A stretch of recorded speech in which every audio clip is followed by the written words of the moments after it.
now, please welcome our resident host for the evening, Mr. Carl Zaleski. Well, did you like that first show? Oh, yeah. All right. Well, welcome back, everyone. Our second play this evening is called Just Desserts. It was written and directed by Rob Stotts, one of our residents here at Ashby Ponds.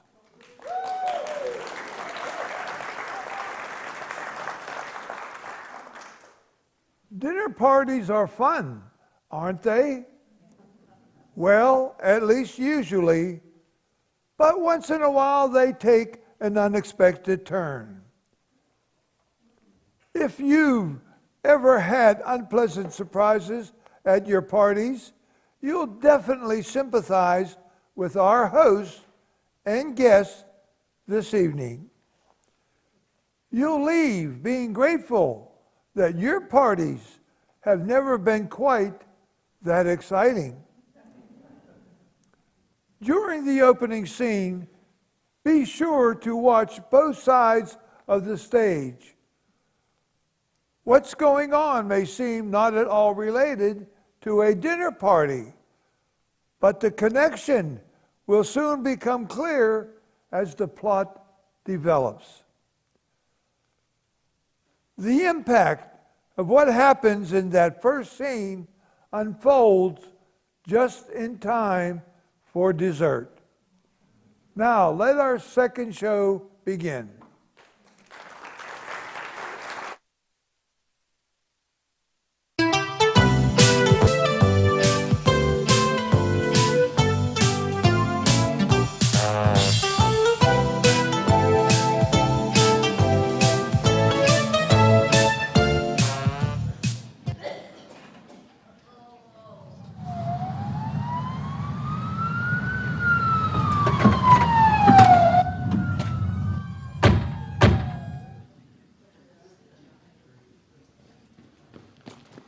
The cops are right behind us. We gotta hide the stuff. There.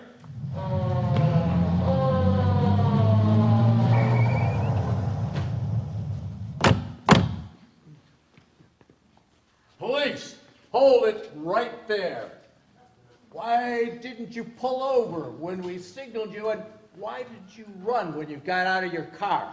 We didn't pull over. We pulled into the parking lot and we were in a hurry because we had to get to the store before it closed. Pat them down, Vera. Let's see what they're carrying. Who's this, your mother? Watch it, buddy. Oh, that hurt. You got a warrant for this? You just came out of a building owned by a known drug dealer. We have sufficient cause to believe you are carrying illegal substance. So put your hands up over your head. You too, Jocko. Frisk. Hands up. Come on, go away. Hold that.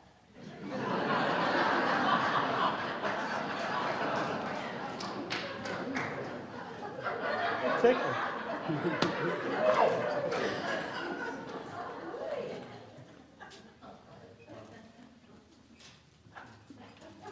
They're clear, sir. Vera, go check out their car.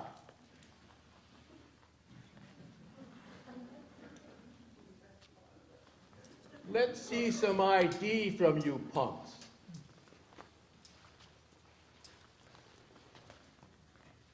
Come on. Sometime today.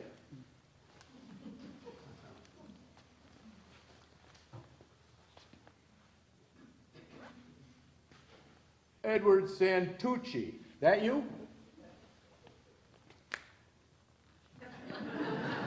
Daniel Pratt. Pretty lousy picture. I'll tell my photographer. Are we free to go? We got some shopping to do. Don't see anything obvious. Do you want to impound it? No, leave it. I'm through with you clowns for now, but I'll be watching.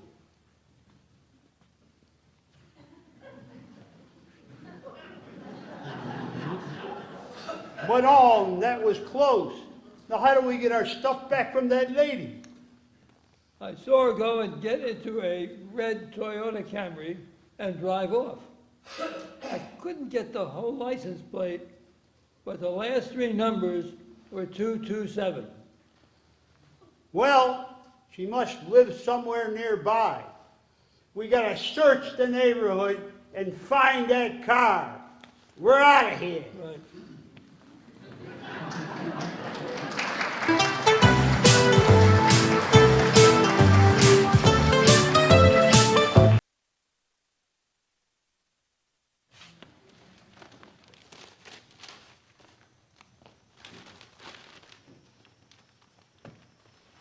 I am exhausted.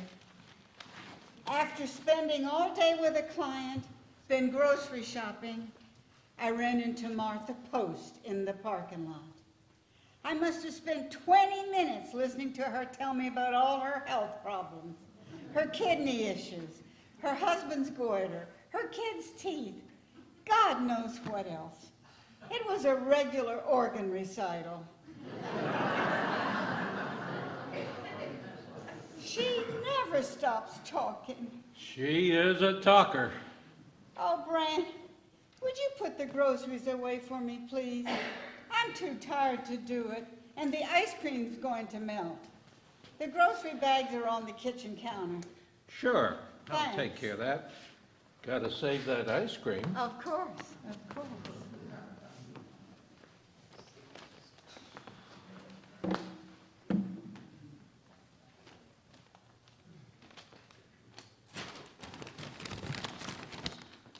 What do you want to do with this bag with white stuff in it?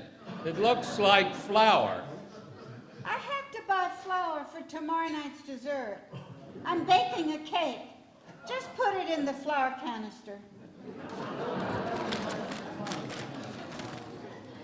Ooh-wee! Strawberries.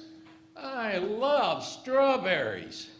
Don't you take any. They're to go on top of the cake for tomorrow night's dessert.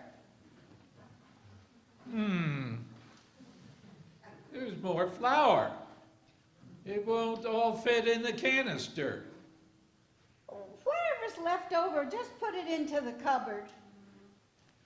What's going on tomorrow night? I told you, Charlie and Enid Donato are coming over for dinner. I asked them to come at 6:30. I'm going to make shrimp scampi. Yeah, good. I love your scampi. You know, it's really good to have Charlie at a dinner party. He tells such great jokes.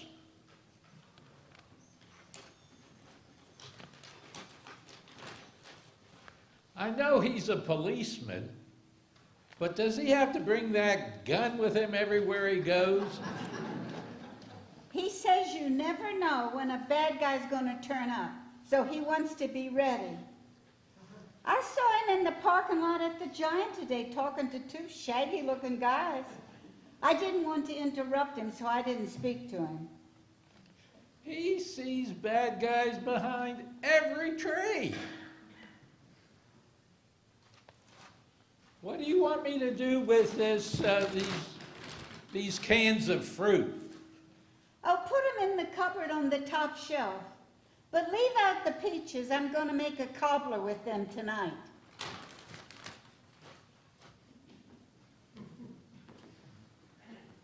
Well, I'm all done here.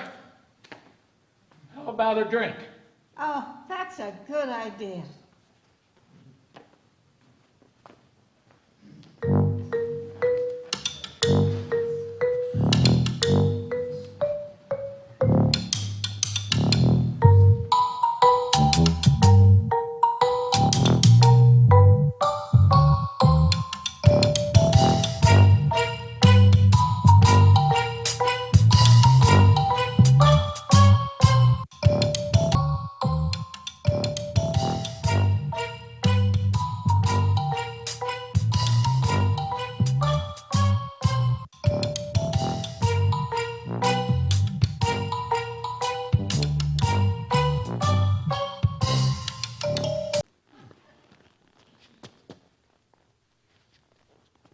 I found a red car Where? in the Walden Oaks Apartments parking lot off Dunbarton Street. It was at a spot marked reserved, apartment 312. Are you sure it's the one? Well, the last three numbers on the license were 227. How many red Camrys with those numbers do you think there are in this town? Great. We'll go there tonight.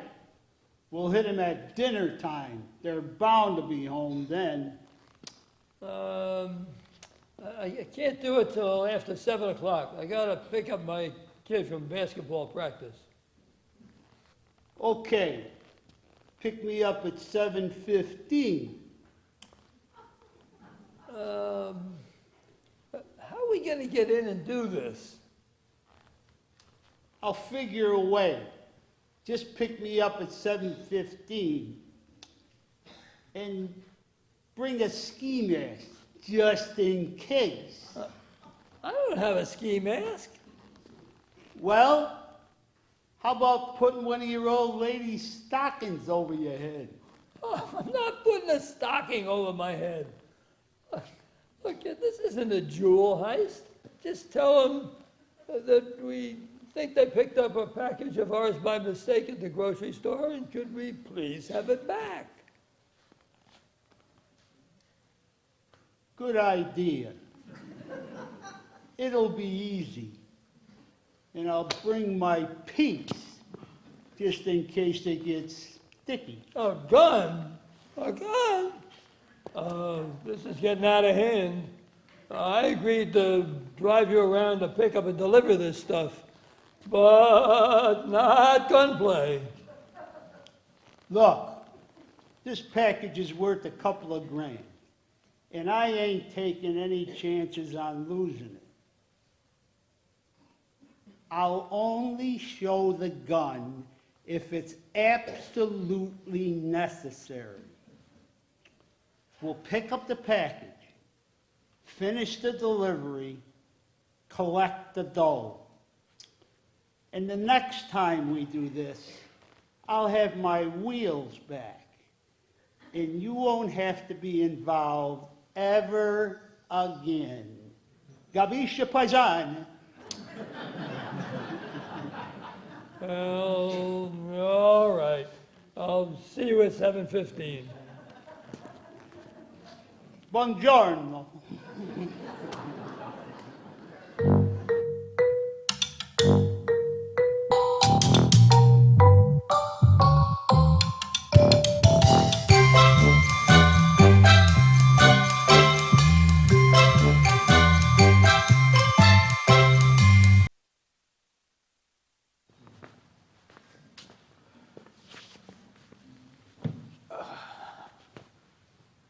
Are you ready for our guest? Charlie and Enid will be here in a few minutes. I think so. I've got cold beer for Charlie, Diet Coke for Enid. Do you want to have a drink while we're waiting for them?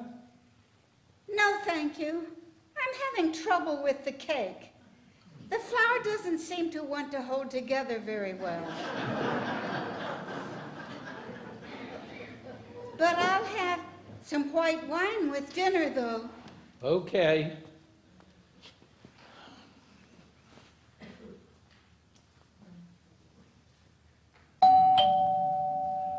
That's probably Charlie and Enid. I'll get it.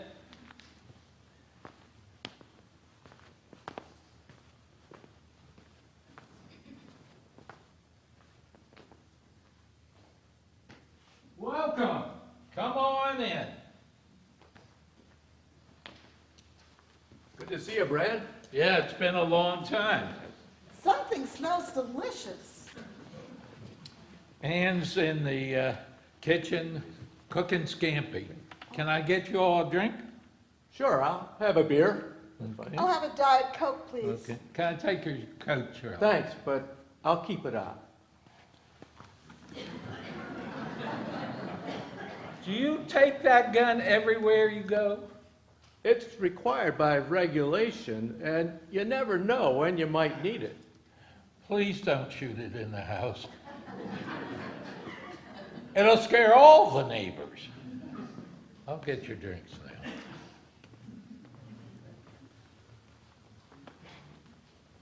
Why does he hassle me all the time about the weapon? I think it makes him nervous. You really don't have to bring it here, you know. I gotta wear it. Ooh, this isn't working. Can I help? No, thanks. I'll be out in a minute.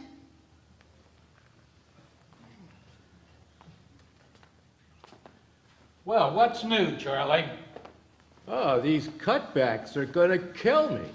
They pulled Vera, my 60-year-old desk sergeant, off her desk and given her to me as my partner in the cruiser. How did she do? Oh, she's a tough old broad. She's doing okay, but it's kind of embarrassing. And you never know what might happen in a real situation. Ooh. So, what's new on the police blotter? Oh, the usual, domestic violence, traffic stops. We've been staking out the house of a drug dealer, trying to pick up some of his runners with the goods to build a case. Thought we had a couple yesterday. They ran from their car, but somehow they dumped their goods. They couldn't find anything on them or in their car.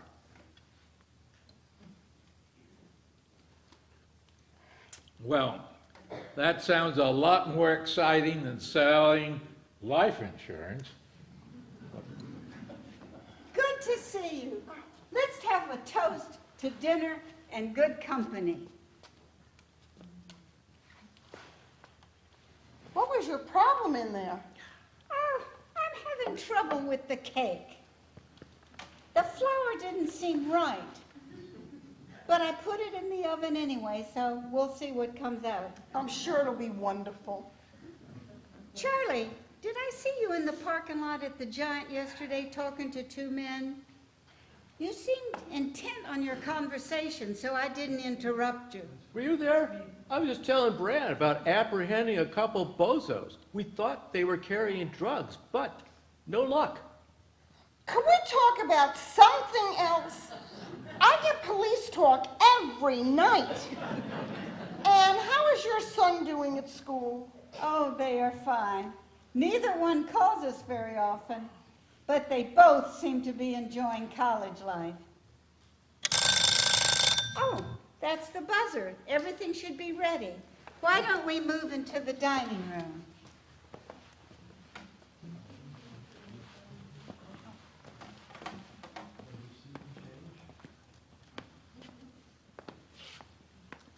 Wait for me.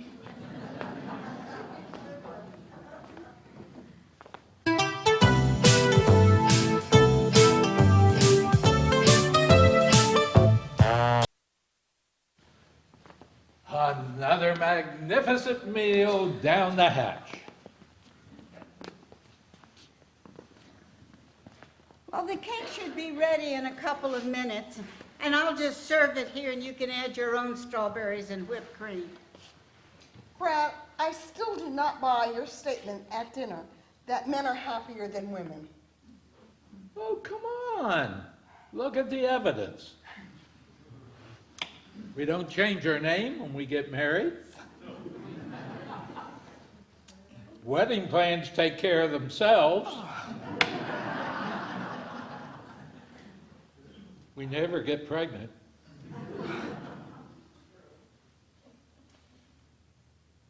Same work, more pay. Let's see, what else we've got? Oh, we never have to wear a shirt in hot, sweaty weather. And we don't have to drive to another gas station because the restroom here is too icky. I could go on, but it's obvious men are happier.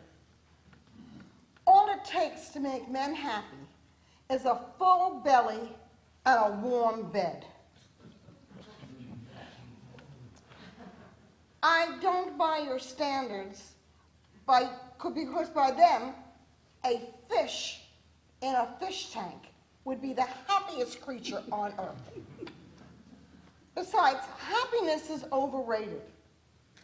I believe God wants us to lead fulfilling lives. Whoa, things are getting a little heavy here.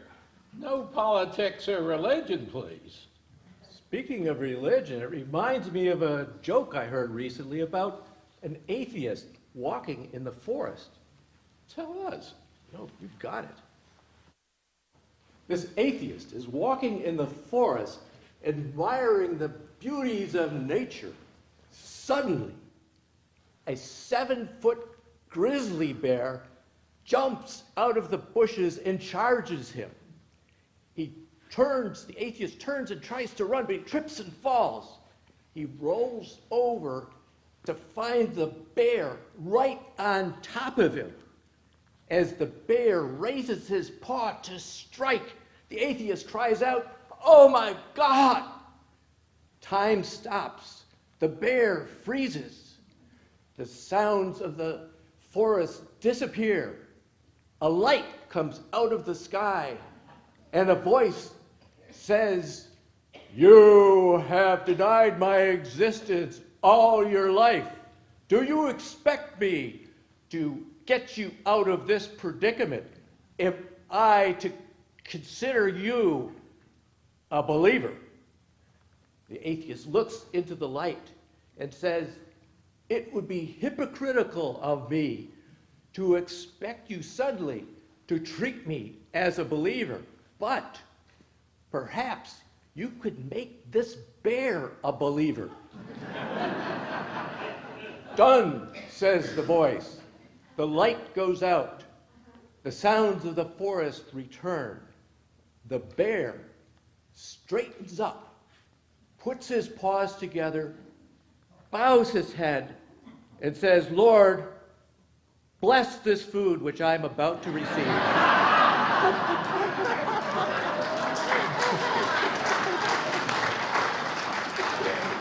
Good as always. Oh, the cake should be cool by now. Let's have dessert.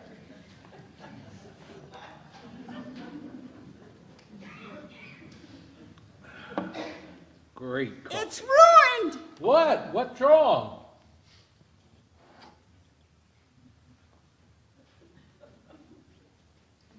Look at this. It didn't rise. It looks like a pancake. I guess we'll just have strawberries and whipped cream. Strawberries and whipped cream would be just lovely.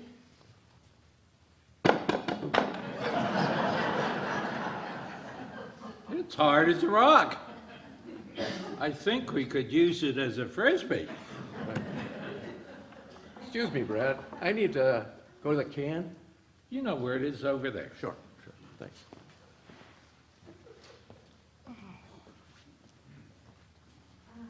Ah, the strawberries. Who could that be? I haven't got any idea.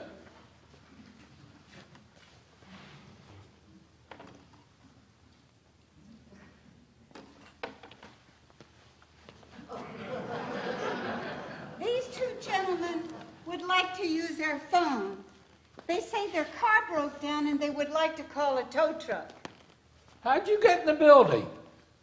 Oh, some lady was coming out and we just let ourselves in through the open door. And you came all the way up to the 3rd floor to find a phone. What are you, troglodytes that don't have cell phones? I got a cell phone. The damn battery's dead. What they call me? To tell the truth, we came here because we think the lady here accidentally put a package of ours in her shopping bag at the Giant yesterday. What kind of package? It was a white bag with some powder in it. Was it flour? Yeah, that's what it was. Flour. And you came up here to borrow a cup of flour. No, not borrow. We want it back. I did buy flour yesterday. Bran, you put the groceries away. Did you see an extra bag of flour? Well, yes, I did. And I put it in the flour canister, like you said. And then there was a second bag. I only bought one bag of flour. It was a white gold metal bag. What did you do with that? It's up in the pantry, like you told me.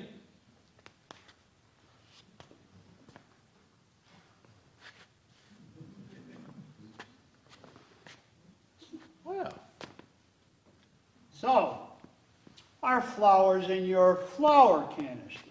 yeah. Well, how about you give us that? But I used your flour to make the cake tonight. And it didn't work out.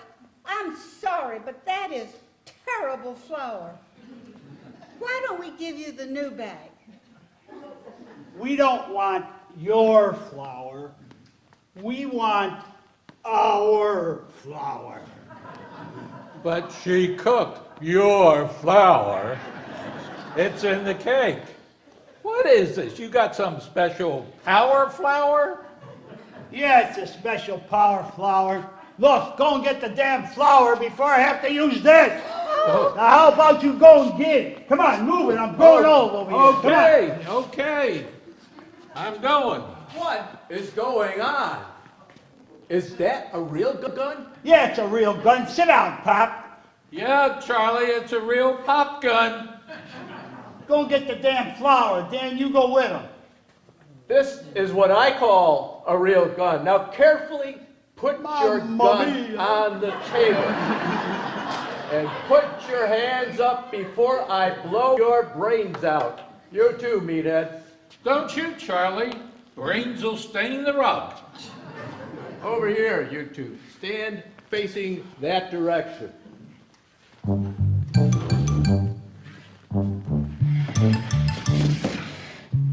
You two can sit.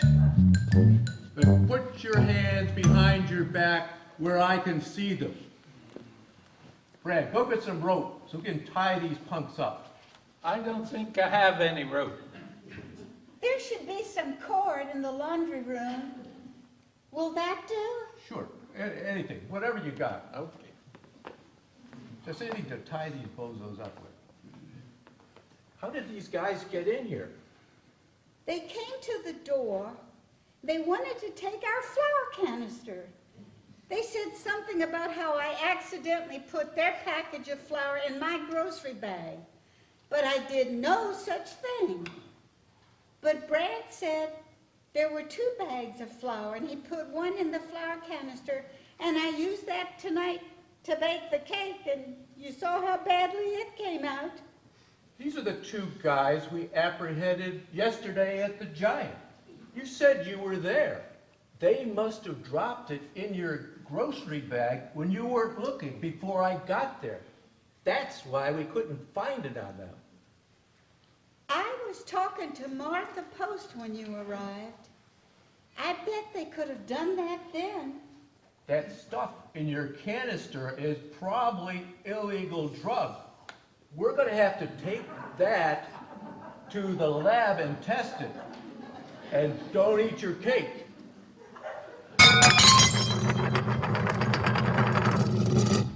It's okay. Some stuff fell off the dryer. But there's no cord or rope or anything in here. There must be something we can use to tie these guys up with. Will this do?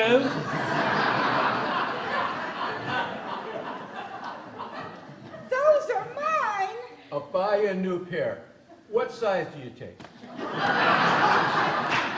They'll be fine, Brad. Tie these guys up.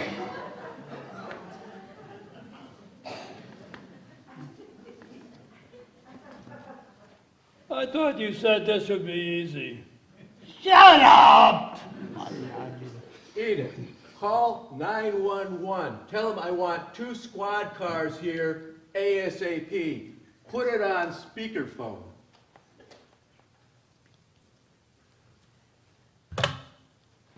This is 911. Police emergency. Hello, 911. Charlie Donato wants 2 squad cars here right away. Well, this doesn't sound like Charlie Donato. Well, I'm not Charlie. He's over there. I'm his wife. You're on speakerphone. How do I know Charlie's there? Is that you, Shirley? What did he say? He said, is that you, Shirley? Yeah, this is Shirley, but that doesn't mean he's Charlie. Well, tell her this is Charlie, who knows she has a rosebud tattoo on her right cheek. He says this is Charlie, who knows you have a rosebud tattooed on your right cheek. On her face? No. It's a duck. And how do you know that, Charlie? Is this a domestic dispute? No. But how does Charlie know you have a rosebud tattooed on your right butt? Well, because I showed it to one of the girls at the station, and now half the county police force knows about it. But now I believe that is you, Charlie, you old bugger. Okay, I'll get 2 squads to you right away. What's the address, and what is the situation? What's the address here? This is Ann Phillips. We live at Walden Oaks Apartments. 2 men broke into our apartment, and they are tied in chairs, and Charlie has a gun on them. I will send 2 cars. They should be there in 10 minutes. Do you want to keep this line open? No, that's not necessary. I've got things under control. Be sure they bring cuffs. No, Charlie's in control, but have them bring handcuffs. And when they arrive, have them hit the button for apartment 312, and we will buzz them in.